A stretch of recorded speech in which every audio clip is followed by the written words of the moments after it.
Hello, everyone. This is Daisy, aka the Professional High Priestess, and today we are going to have another, I would say, episode of our classes and session series. And today I really want to talk about entertainment, cinema. Really, music is different. I'm going to do another video on that. Cinema, movies, TV shows as a form of initiation, okay? Entertainment is a type of initiation. And when you say initiated into what? Well, what I think of initiation, the way I see it is basically consecrating my energy field to a certain ideology, a certain energetic system, a certain, I would say, dimension, right? And in that process of initiating my energy into that, whatever energy is going on over there, right? In that dimension, in that system, in that ideology, in that group, there is, I would say, a type of energy exchange, transference, okay, and transmutation. Sometimes you don't even know that your energy has been initiated, right, through entertainment, through ingesting certain images, movies, etc., until you go to the dream state and you're like, why am I dreaming about this TV show or this movie? Because now you have used your imagination to power that entire world. Because when you think of these different movies and things like that, they all exist in a different alternate reality, right? Like Handmaid's Tale may not be what's happening right now, but you know that it existed at one point in time and it will exist at one point in time, all right? We know that Harry Potter may not be in existence right now where we are, but we know that in another space and time dimension, because it's been created, right? And because millions of people are connected to that world and that ideology, it is now a world of its own, if that makes some sense. This is how you have things like Comic-Con or furries and those different subsects and subcultures, etc., that they create their own worlds. Just like you can create your own world in that way in the physical, you can create your own type of world using cinema. And I'm going to show you how that happens. First things first to understand is the camera is nothing but a biomimicry of the eye. And what do we mean by biomimicry? So biomimicry literally is the mimicking of nature via technology, industry, machinery, etc. So the same way that the camera is like the eyes, the hair is the antenna, you see? The voice box is the microphone, if that makes some sense, right? So there's all, like for instance, Wi-Fi is nothing but the nervous system. Huh? So a lot of the different technologies that you see, they have their mimicking in the natural world. Even the car, you see they have the engine, the motor, the transmission. We have the heart, the brain, the energy system, right? Electricity and magnetism, right? And manual as well. So you have all these different structures in the physical world that really mimic the natural world, as above, so below, right? Let's keep going. So first to realize is the eye is a camera, but you also have to understand if the camera captures images and captures and crystallizes matter and the spirit of matter and the essence of matter in real time, what do you think the eye does as well? And where do you think it's being stored? Of course, in the brain, but where in the brain? That's the next thing that we're going to go into. So if we already know this, think about, for instance, for those of you who know about spell work, spellcraft, and using people's pictures in witchcraft or whatnot. Why? Why does it work? Because that individual's image, the camera literally is a snapshot. It's a crystallization of their image, of their essence in the timeline, right? It's like if you remember the movie Harry Potter, how the pictures, they all would move though, because it was still a magical world. So yes, they took a picture of that individual in real time, but their spirit still lived on forever. So that's why they can move around and they can talk about things from the past, and they even talk about things from the present because they're still alive. They're still very much present in that dimension, even though they are crystallized into a certain form. That's what pictures are. That's why a lot of people don't like to have their pictures taken. That's why too, if you notice, you try to take certain people's picture and it may show up a different way. Even I've seen, there's some legends that say you can't take a picture of certain beings or whatnot because they don't show up in the camera. You can now even get a photo of your aura taken. So we know that photography has come a very long way, and it has its roots in occultism as well. So when we are talking about the eye, all right, I had to put this image up here so you guys can kind of get it, but I want to show you something.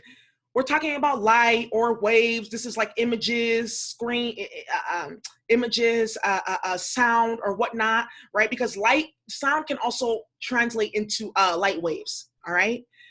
They enter into the eye, travel through the optic nerve, pass through the hypothalamus and the pituitary gland, also hit through the pineal gland, release melatonin as well. Because y'all know that's why they say don't put your phone next to your eyes at night, or turn off all the lights and make it really dark if you want to go to sleep, because when it gets to a certain time of day, the brain starts to produce melatonin. But if there's light exposure, it will trick the brain into thinking that it's still daytime. Therefore, that melatonin will not be released, you see? But we also know the pineal gland is what? The third eye. We know that the third eye is connected to what? The dream state and the spiritual world. So if I'm capturing these different images of light and they're being transmuted through different nerves and glands within the brain as well, what kind of residue is that leaving based on what I'm looking at? Think about horror movies, and then you go ahead and you go to the dream state, and then you dream about these movies and you dream about these TV shows, etc. Why is that? Because that energy is passing through your pineal gland, you see? And then remember, because we create worlds with our imaginations, or we feed worlds that are already existing within our imagination. You get wrapped up into the world of Handmaid's Tale. You get wrapped up into the world of Stranger Things. You get wrapped up into the world of Harry Potter. You're feeding your energy, right? Because your energy and your emotions is feeding that entire world. Because remember, emotions is energy in motion. But wait, how do you know that emotions are going to be generated? Because guess what? When I'm intaking these certain images or whatnot, it's triggering certain aspects of the brain. For instance, it passes through the pituitary gland. The pituitary gland is responsible for generating hormones. Hormones are known for regulating moods. So if I'm watching something funny, that's going to release what type of hormones? The happy chemicals, serotonin, dopamine, etc. Let's say, for instance, I'm watching a horror movie. That's going to secrete the fight or flight chemicals, cortisol. You see what I'm saying? Adrenaline, right? But then guess what? Well, how does that then manifest in the human body, which then is consecrated to the energy system, right? The hypothalamus. Because remember, the pituitary generates the hormones, then the hypothalamus releases it. This is the pituitary gland is here, and then the hypothalamus is here as well. But the hypothalamus, right, is the system that connects the pituitary gland and the endocrine system. You guys know that the endocrine system, which is basically how you generate all your enzymes, your hormones, your substrates, is connected to each one of the major organs, being your pancreas, your heart, your thyroid, your pineal gland, third eye, etc., right? Your sexual organs, but those are each all connected to chakras. You see? So I intake these images, boom. It activates a certain hormone and chemical response through the pituitary gland. There we go. Then the pituitary gland then talks to the hypothalamus to release the chemicals and the hormones that interact with each organ system, which then interact with each level of the auric field and each of the 7 chakras.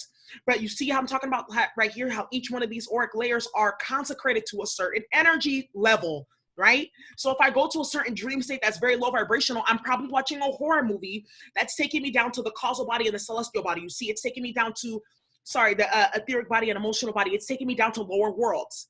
If I watch something that's really charged, let's say like, for instance, Handmaid's Tale, that's going to be in my mental body and my astral body. So I'm probably going to dream about Gilead when I go to sleep, you see?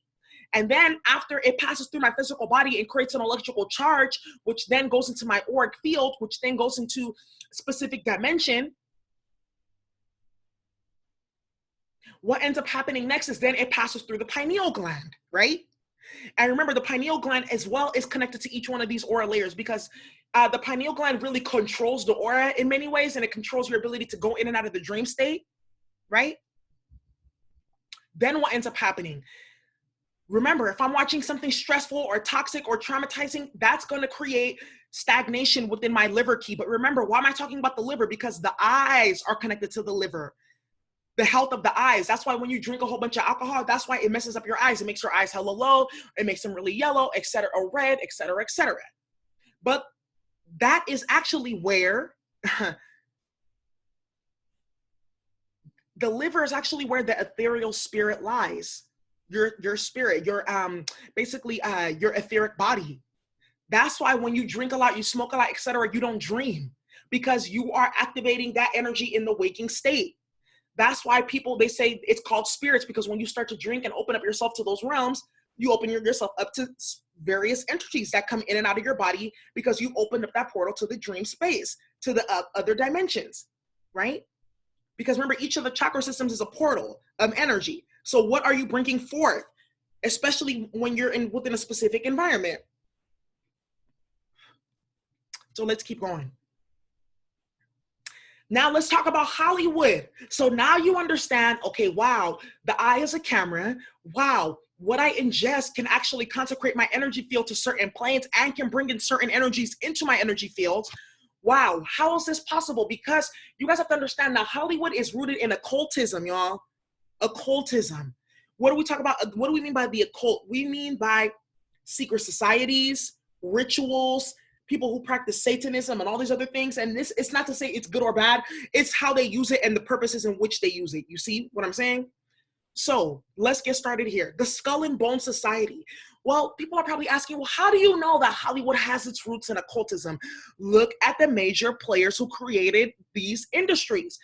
Politicians, movie actors, people who even run these different places, the film places, run the modeling agencies, run the magazines, Sears. Remember, it was different back in the day. It was much more tight-knit. Hollywood was way more tight-knit than it was now. Like, let's say the political system used to be really wrapped in with the movie star systems. Movie stars and politics, like, hand in hand, just as it is today. But remember, like, industry, like business owners, people who work for these factories and businesses like Sears and Macy's, they were also tapped in, right? Then you had like the airlines and the industrial movement and all those things. They were all tapped in with each other. They all part of different secret societies that they joined because of their bloodline, one. And when they enter these different patriarchal institutions, these colleges, right? These white colleges that people are racing to go enter, like Yale and Harvard, etc. That's where a lot of these secret societies were born, right? That's how they maintain their power. That's why, these celebrities, people are like, oh, they got initiated. Oh, Illuminati. You guys don't even know what you're talking about when you're talking about that stuff. It's beyond that. People are talking about Illuminati. You don't know what you're talking about, because it really isn't. It's Rosicrucianism. It's Freemasonry. It's Skull and Bone Society. Okay.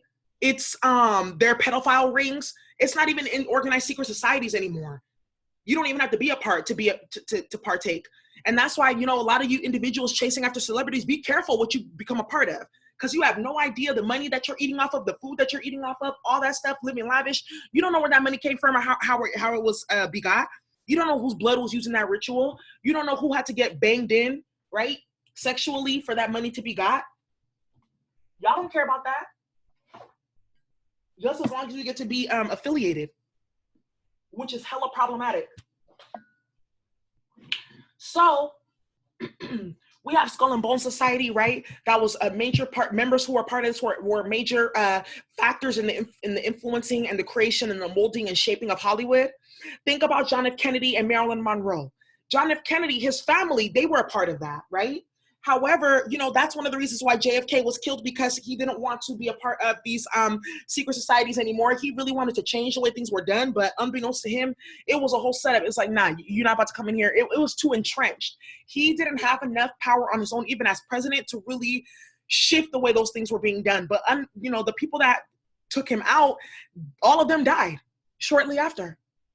But why did I put this here? To kind of showcase the blending between the government, right? Structures of power and Hollywood. Marilyn Monroe, she made all her rounds. People don't even know this. This lady she wasn't there just to fuck all these men and look cute. She was gathering information and secrets. She was doing all kinds of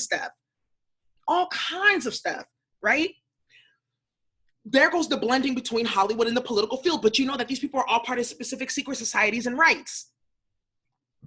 I want to talk about the Theosophical Society, because the Theosophical Society was very instrumental in the development and the creation of Los Angeles. So think about, for instance, what is this thing called?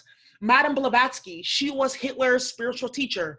She was a part of the Theosophical Society. They will go into various different parts of the world, Persia, Asia, some parts of Africa, to go collect this deep, hidden occult wisdom, witchcraft, rituals, all of that stuff for them to be able to bring power, harness power, etc.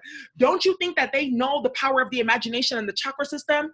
Of course, look who they were dealing with. They were going into deep parts of India, dealing with the Brahmins, getting into, the understanding of the Bhagavad Gita, and going into Sanskrit, going into the energy systems, etc., going into China, studying Confucianism, studying logic, right? Studying all those different type of things, and then bringing it back to the United States to these elitists who were then using it to run rituals to have control and power. Yes, that's how it got down. Walt Disney was a part of it. That's why Walt Disney was a Mason for sure. That's why even in Disneyland, there's a place called the 33 Club. You all know that in Masonry, you get down, the master number is 33.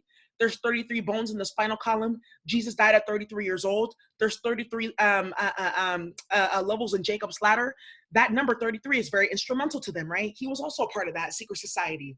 He had his own stuff that he was doing. I'm going to get into that. But that's why he had to, Walt Disney, a lot of the Disney movies, people don't know this, The Little Mermaid, all those different movies, let me see, Snow White, Beauty and the Beast, they all come from the Brothers Grimm. And these books are actually, the Brothers Grimm, they were horror writers. And they wrote these books. If you read the original stories, the women were raped and maimed and all these different things were done to them. Walt Disney just took those and spun them inside out. But he was also a pedophile as well. So a lot of the stuff that he was even putting into those stories was taken out to preserve his image. And remember this whole pedophilia with Jeffrey Epstein? It's a whole ritual that they do because the energy of a child is very innocent and very powerful. So if you take that through initiation, which is the sexual act, because a lot of the time to seal the initiation, there has to be the consecration of the physical body and the energy field to that system, which is through sex or through ingesting something. Aleister Crowley, OTO, Golden Dawn. You see here with the pyramid on his head and the all-seeing eye, right? The Hermetic principles, all of that. These individuals had a hand in orchestrating, shaping, and fashioning and molding Hollywood, bringing different forms of occult knowledge and wisdom from these ancient worlds that have no business being in society today, to control the masses, to promote propaganda, to promote being asleep, to promote basically zombies, to hijack the mind. Because if we can get everyone on the same wavelength, watching these TV shows, listening to this movie, this music, we can then infect them with the same exact virus, because remember, they're on the same exact frequency. Boom. The virus that's going to work for a MacBook is not the same virus that's going to work for a PC. You see that? Phantasmagoria. Walt Disney first got his start off in cinema utilizing demons, apparitions, fear, lights switching and flipping, scaring people, getting that blood pumping. Remember I talked about the pituitary gland, right? And the endocrine system, getting those hormone rushing, getting that energy field worked up so they can harness that energy for their rituals. That's why I don't watch certain TV shows, certain movies. I just can't be a part of that. That's why I say that Handmaid's Tale, they're using that to manifest that stuff in real time. And everyone's talking about The Simpsons keeps on predicting Donald Trump. Of course it would. How many millions of people have been watching The Simpsons for how many years? Of course we're going to manifest that shit. Called segment augmentation. So I want to start going into certain TV shows to give you an understanding of how these entertainment is a type of initiation. First, let me start with Get Out. Now, because of Get Out, everyone knows about the what? The sunken place. That was a collective initiation that we all went through to understand the ways in which these subtle things that happen in relationships and our dynamics, how they are really basically, I would say, an analogy for things that are happening on a larger scale, right? I want to go back to Stranger Things. I could not watch this past season 1. And you see that what they were telling you was that there are portals in the physical world that can go act as a bridge between the physical world and the spiritual world. There are certain people who know how to get there, right? Through their mind. If they don't know how to get there through their mind, then they have to use a physical portal. However, you have to be careful with the portals that you open because you never know what you may bring into this reality. And this is what they're using your imagination to do, to open these specific portals, to let in certain demons and entities and archonic spirits that are going to continue to wreak havoc here on Earth. That's why I say don't put your energy into certain TV shows, into certain things, because it's a ritual. For sure, it's a ritual. Jordan Peele, why I really like him though, is because he has found a way to get us involved in a collective ritual to open up our conscious mind though. Even with that new movie that he just had, what is that movie? Not Sorry to Bother You. Sorry to Bother You was also a collective initiation where we understand code switching. So now everyone's like, oh, sorry to bother you. Everyone knows now what that means, what that movie was about. It's a collective initiation. Now we understand, you see? So instead of me having to explain the whole concept of interracial dating as a way in which to siphon energy from melanated people and consecrate it to a specific bloodline for their own end, right? Well, I don't have to say that. All I have to say is that person's in the sunken place and we all get it, you see? We've all been initiated. Handmaid's Tale. A real talk offered, that's my ace. I fucks with her. She even though she was with the shit sometimes, she held it down in Gilead. I couldn't do it. They would have to kill me a long time ago because real talk, that shit is hella crazy. Anyways, Handmaid's Tale. One of the most traumatizing things I have ever seen in my life. The adrenaline rush, the trauma, the fear, the heart racing, all of that stuff. Consecrated to a certain dimension and to certain entities that actually want to bring this down onto planet Earth. I don't know if y'all know this, but they want Handmaid's Tale. In many places, this is already happening. I want you to go on Netflix and watch a movie called Joy.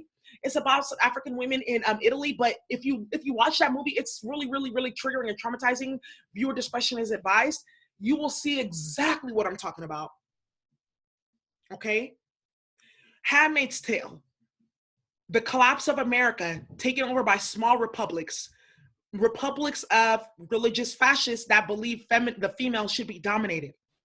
They host a ritual every month to get these women pregnant because it's the birth toll is really low and they're trying to create more children. In Handmaid's Tale, you see what goes on. You see the different rites and rituals and things like that, and how the woman is disrespected and degraded and controlled and whatnot by the masculine force. There are forces that want to bring that back onto the planet, the suppression of the feminine. Now, Handmaid's Tale talking about they want to go 4 season, 5 season. Actually, real talk, if they try to go past season 4, I will start a petition for this to stop because we do not need to manifest this onto the planet at this time. Now, when we say certain things, oh my God, it's going to be Gilead. When they pass certain laws, we say, oh my God, it's going to be Gilead. Or when we see these different white Republican men, we say, oh my God, Commander. Everyone knows what that, people who watch this show, we know what that means because we've been initiated into this form of thought. We've been initiated into this world, into this world of imagination, into this ideology called Handmaid's Tale. You see? Those are just a few examples. So, wow, we really went through a lot of really powerful information in a short amount of time, which is dope. You guys can all go ahead and research these things that I was talking about. Another thing that's really a funny fact is there's something called the Gate of Ishtar in Hollywood. There's also something called the Gate of Ishtar in Babylon. They're actually sitting on the same exact longitudinal axis, right? And if you guys know who Ishtar is, Ishtar was the goddess of representing the rabbit, right? Fertility, etc. Of course, they would have Ishtar in Hollywood, right? How are they utilizing the feminine energy and the goddess to power up that whole system, powering up with feminine energy, powering up with lust and beauty and all these other things and imagination and the creative force, all of that to keep this whole beast in the machine going. Because remember, entertainment is just one faction of the individuals who seek to control this planet. There's others. There's the technologies and science faction. There is the government as a faction. There's religion as a faction. Then there's the art and entertainment industry as a faction seeking to control human consciousness. Sometimes they work in cahoots and collaboration. Other times they don't. Okay. But they are all of them are seeking to have control and power. All right. Now, I had to put this episode out first because what I'm going to be releasing is I'm going to be releasing different movies and I'm going to be going into the occult and hidden meanings behind a lot of these different movies. But first I had to put this out so individuals understand what we are talking about first and foremost. So anyways, that comes to the end of my classes in session, Entertainment as Initiation. If you enjoyed this, please go ahead and like, share, subscribe. If you need a personal reading, go ahead and check the description box below. la la la la. But stay tuned for more entertainment as initiation episodes. All right. Have a great day. Bye.